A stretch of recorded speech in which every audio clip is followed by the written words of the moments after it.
Welcome to my channel killer Kotha में। और हम धर्म क्रम आज पूरा करेंगे जो कि मेरा आधा हो चुका था। तो आइए अब हम देखते हैं।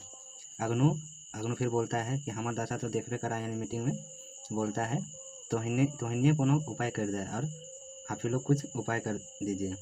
महतो तो सुन बाबू, महतो फिर बोलता है सुन बाबू, यानी बोलता है कि तब सुनो, तोर बापे टा बृहस्पता सर्ग क्रिया करल हलो, तो से कम पंचदान टा करे हैं ना, तब तोर बापे के जीव तक शांति नहीं मिलते। यानी महतो बाबू बोलते हैं कम से कम पंचदान करना, तभी तुम्हारे पिताजी का आत्मा को शांति मिलेगा। हाँ हाँ ठीक है कहलथुन, पाँचे के बाट ले सभी कह उठलथिन और जितने भी मीटिंग में बैठे थे वो सारा बोलने लगे कि हाँ इसी तरह करना बाबू। पंचदान की भोज लागते है, यानी पंचदान में यानी 5 को दान करने में क्या भोज लगेगा। भूटा के टाइक के अग्नु पूछ ले, यानी जमीन के नीचे देख रहे, जमीन के नीचे मतलब जमीन की ओर देख रहे थे और पूछे एगो लोग कई उठले, दही चिवड़ा चाहे दाल रोटी संगे कोनो गुड़ जिनिस, यानी और भी कुछ गुरुआ जिनिस माने बूंदिया चाहे मिठाई, गुड़ देले ना चलता। ये दूसरा लोग कई उठले और दूसरा लोग मतलब दूसरे लोग बोलता है, यानी और एक कैंडिडेट बोलता है कि ये नहीं चलेगा। अग्नु कहले नाय बाबा ओते हम नाय पारबे। फिर अग्नु बोलता है कि हम उतना नहीं सकेंगे बाबा, यानी भारी सभा में मीटिंग में इतना नहीं पारबे तब की पारबे। मतलब और मीटिंग में बोल रहा है कितना नहीं सकोगे तो क्या सकोगे, तो बाप की रोज़ रोज़ मरतो। यानी उनके पिताजी को बोल रहे हैं, अग्नु को बोल रहे हैं उनके पिताजी के प्रति कि तुम्हारे पिताजी क्या बार बार मरेंगे, बाँस जन्म रे बोका, यानी बाँस यानी जैसा करोगे उसी तरह से जन्म लोगे। तोर बाबा के रकम तोर बापो धर्मिष्ठ लोग रहा हलो, और तो बेटा ऐसा कर ले कैसे काम चलता। और जो भी गांव में मीटिंग था उसमें बोला जा रहा है कि तुम्हारे पिताजी एक धर्मिष्ठ यानी धर्म के प्रति अच्छा मान व्यवहार करते थे और तुम इस तरह से करोगे तो कैसे चलेगा। तोर बापे के जीवटा उड़ते रहते सेटा से तोर बेस होता, यानी बोल रहे हैं कि इस तरह से करोगे तो तुम्हारे पिताजी का आत्मा शांति कभी नहीं मिलेगा। ईटा महतो के औकित लागे औकित हल, और ये महतो का औकित हो गया, औकात हल। एगो दोसर लोग कहले एहे गुला तो मानुष जिंदगी कर्मों लाए कई दिने सोमर बापे भोजे विसर्ग क्रिया करल हल, तबे न आज पिताजी थे अपने पिताजी के समय विसर्ग क्रिया किए थे। अपना गाय गरु खेत खलिहान बेच के अपने पिताजी का भोज किए थे। इसी तरह गांव वाले लोग बोल रहे थे कुछ टाइप से करोगे क्या, इसलिए उसका चर्चा नहीं है। खैर यह सब समय तो मानुष के चिन्हल जाए। फिर गांव के लोग बोल रहे हैं कि यही समय तो आदमी को पहचाना जाता है कि कौन कैसा है, कौन क्या कर सकता है। अग्नु चुप मोटा गाड़ के सुना हल और सोचा हल जे की करब नाय। और अग्नु अपने माथा को नीचे की ओर झुका के सोच रहा है कि हम क्या करें क्या नहीं करें, परंतु ओकर गोदी कोनो काम नहीं कर रहा है, परंतु उसका दिमाग कुछ काम नहीं कर रहा था। महतो अग्नु की बातें मुँहटा कह के कहले, महतो अग्नु की बातें यानी अग्नु जो बोले उसको मुँहटा के बोल रहे, यानी उसी की तरफ बोले साहस धर रहे अग्नु भगवान पार करबथिन।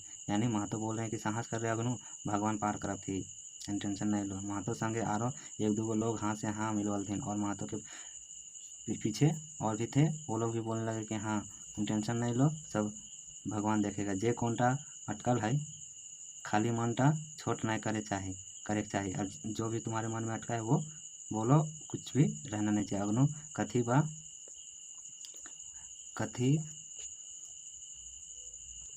अग्नु के कथी बा काम है, यानी अग्नु के कुछ भी काम है। बाबा एते खेत कर दे रखल है, यानी बाबा इतना खेत कर दिए हैं।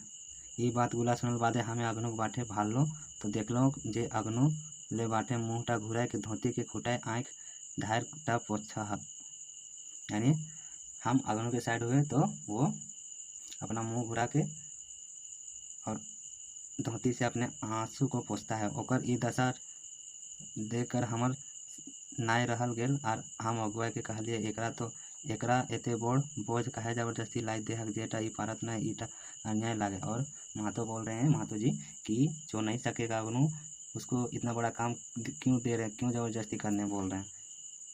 के लागे रे बड़का न्याय अन्याय देखने वाला, ये गुला के मरम तो जानबे। हमने के है गुला करते करते मुड़े के चूल पाए गेल और कायले के जानवल टाए हमारा बतवा से कौनटा न्याय और कौनटा अन्याय यह सकरू। और जो बोल रहे हैं कि कौन है जो ये निर्णय ले रहा है ज़बरदस्ती करने बोल रहा है, सब करते करते मेरा बाल पक गया और हमको सिखाए कौन सा सही है कौन सा गलत है। हो सकरू और नत्याय के तनी बुझाई देहक अटर पटर ना करता। खिसिया के महतो कई उठले, गुस्सा के महतो बोल उठे।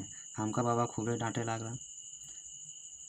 तौले एगो दोसर लोग कई उठल, आज कहल कि गिदरे को बूझ टा भ्रष्ट भेल जा है। और दूसरा लोग मीटिंग में बोले कि इसका दिमाग धीरे धीरे खत्म हो जा रहा है। आरो की कहते रहला हमें हुआ टसक दिलिए और भी वहाँ कुछ बोल रहे थे। वहाँ से निकल गए। घर आते आते हमार दहीटा घाम में भींज गए, यानी घर आते आते मेरा दही यानी पसीना पसीना हो गया शरीर। कुछ घड़ी बाद सोच लो जे जाके देखियो कि अगनू के वो सब की कर लथे, यानी जो हमारे दिनेश दिनमनी है वो बोल रहे हैं कि हम जाके देखते हैं कि अगनू को क्या मीटिंग में हुआ क्या नहीं हुआ। अगनू कुल्ही ढुकल परे हमें अगनू को माए कांदना साड़ा सुने पाइलो। और जब अगनू बाहर से अंदर की ओर घर घुसा तब अगनू की मम्मी रोती हुई सुनाई दिया दिनेश दिनमनी को। काइन काइन कह हाल तो मोरले ना बेटवा के मोराए राखली राजा हो, यानी उनकी पत्नी बोल रही यानी अगनू की मम्मी की तो मोरले ना और बेटवा का मोराए रख ले, यानी जीते जी मतलब उसके घर द्वार में कुछ ऐसा चलने वाला योग्य नहीं था कि जो अपने बाप का वो भोज का खर्चा उठा सके। आर तनी आगू गेल हो आर अगनू को देखे पहलो, यानी दिनेश कुमार दिनमनी और थोड़ा सा आगे गया और अगनू को देख लेता है। देख लो बाबा घोड़े के हाथू टाए हाथ गुला देकर ओकर ऊपरे मूर्ता लाद कर बैसल है, यानी गलहथा लेके सोच रहे थे। और लोहा के छट्टा हाथूटा से तुई तक सटल है। आँखें के लोटा डोरा रकम ढरके लागल है और आँख का आंसू अगनू का मानो जैसे रस्सी जैसे टपक रहा था। ओकर अड़ाई बछरे के गिदराटा बाबू कह के आधुनिक खोट कहल यानी कुछ बात की हमर आर साहस नहीं भेल जे जाए के अगनू से राव करा। और दिनेश कुमार दिनमनी का ये नहीं हुआ कि उनसे जाके वो बात कर सके, क्योंकि वो अच्छे हालात में नहीं थे अगनू, इसलिए वो सोचे कि हम नहीं जाएंगे। आर राव करके करतली सब तय भई गेल हल। और दिनेश कुमार दिनमनी बोल रहे हैं कि हम जाके वहाँ क्या बोलेंगे, सब तो हो ही गया। हमें वह ठीन से भारी मन लगे घर घुल और वो वहीं से घर चल गए भारी मन लेके। सोचते सोचते कुल्हे जाके देख लो 2-3 गो गिदर भरा हलथिन गाल भरा हलथिन। एगो गिदर एरे रोबिया शुक्रवार दिनेश हमरा बापे के भोज लागे रही, यानी कोई बच्चे लोग गांव में बोल रहे थे कि अरे आज उसका बाप का भोज है तो कौन कौन खाने के लिए जाएगा। इस टाइप से वहाँ खाने पीने का कुछ जुट नहीं रहता, गांव में खाने का बात चल रहा था। दूसर का हाँ जानिए कि भोज हते जाने दाल रोटी बूंदिया हमार बाप एगो प्लास्टिक आन देत, यानी गांव के बच्चे लोग बोल रहे हैं कि हाँ जाना ही है, उसका बाप का भोज है तो मेरे पिताजी एक प्लास्टिक आन देंगे यानी ला देंगे। पहिल का काहे दोसर का काहे भोज खाए ले नहीं जीवे, यानी 2-3 गो बच्चा था वो बोल रहा पहला वाला कि काहे नहीं जाओगे का तो भोज खाए ले ना जीवे कैसे नहीं तो बूंदिया कथी आनबे, यानी तुम बूंदिया कैसे आनोगे प्लास्टिक नहीं ले गए। हाँ रे ठीक कहे हैं तबे हमहूँ बाप के प्लास्टिक आने का है। अरे तुम ठीक बोला, तब हम भी अपने पिताजी को प्लास्टिक से आने बोलबे, यानी लाने के लिए बोलने के लिए खोजता है। गिदर गुला की बात सुन के हमें घर गुल चलो और बच्चे लोग का बात सुन के वो घर घुर गए। दिनेश कुमार दिनमनी जी घर आए के हम खाटी टाइम बैसलो और पीठे के भोरे गिर गेलो, यानी खाटी टाइम बैसलो और पीठ के बार से वो सो गए। हमार गोदी दिमाग टाइम एगो सवाल घूरे लागल कि दाल रोटी बूंदिया खिवेला मोर लगनू बापे के जीवटा शांति पैते कि वो एखनो बाँचल है। ये सड़कटा कहाँ है, यानी इस टाइप से नियम कहाँ है कि इसको बूंदिया और दाल रोटी खाने से उसका उनके पिताजी का आत्मा का शांति मिलेगा। यही दिनेश कुमार दिनमनी लास्ट में सोचे। तो ये था हमारे दिनेश कुमार दिनमनी के द्वारा लिखा हुआ धर्म कर्म। अगर इसी तरह का वीडियो अगर आप लोग चाहते हैं तो प्लीज़ हमारे चैनल को लाइक शेयर सब्सक्राइब करें। Thanks for watching.